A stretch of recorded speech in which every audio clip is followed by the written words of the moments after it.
About a week ago, legendary Mizzou football coach Gary Pinkel was announced for induction into the College Football Hall of Fame. Pinkel took Mizzou football to heights it hadn't seen in decades, but his success is measured differently than, say, a Nick Saban. KMU8's Kaylor Smith shows us how Pinkel brought success back to Faurot Field when he began his trek to the Hall of Fame back in 2000.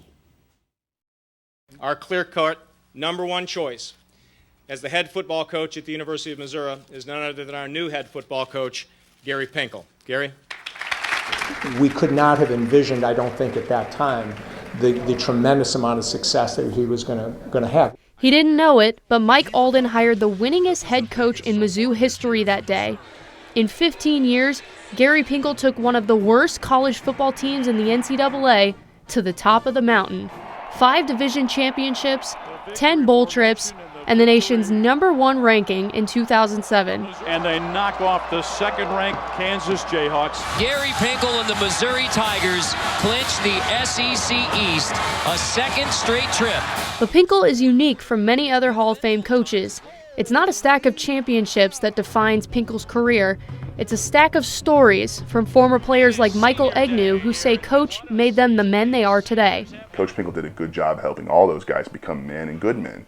Lots of good men from those years. And guys coaching in the league, teaching school, there's engineers, there's all kind of stuff that Coach Pinkel helped develop. The way that he developed a program that focused on what we were doing academically with our kids, how they were growing as young people, the structure of the program, doing it with integrity. And I think all that kind of stuff together really translates into a lot of wins. But to Pinkel, it took everyone along the way to earn his Hall of Fame honor. Every player, every coach, and every fan who filled the stands here at Faurot Field in his 15 years at Mizzou. This is all about the people that I've been surrounded with. I've been surrounded by great people my entire life. And I've said that often to people. It's been a blessing. Coach Pinkel loved football, but he loved his players. You can tell the coaches that really love their players. And they loved him. Hugs all around. Players think the world of him. Which made walking away from coaching even harder. The most important thing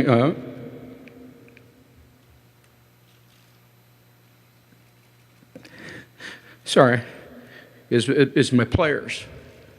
In Toledo and here at Mizzou. Pinkel finally hung up his headset after the 2015 season, but his legacy endures. Coach Pinkel is a Hall of Fame coach because he cared and he loved other people who did good things for him. I just, want to be respected for building a high-level Power 5 football program. That we did it as good as most anybody. And now that he's on his way to the Hall of Fame, Pinkel has one more reason to dance. Kaylor Smith, KOMU8 Sports.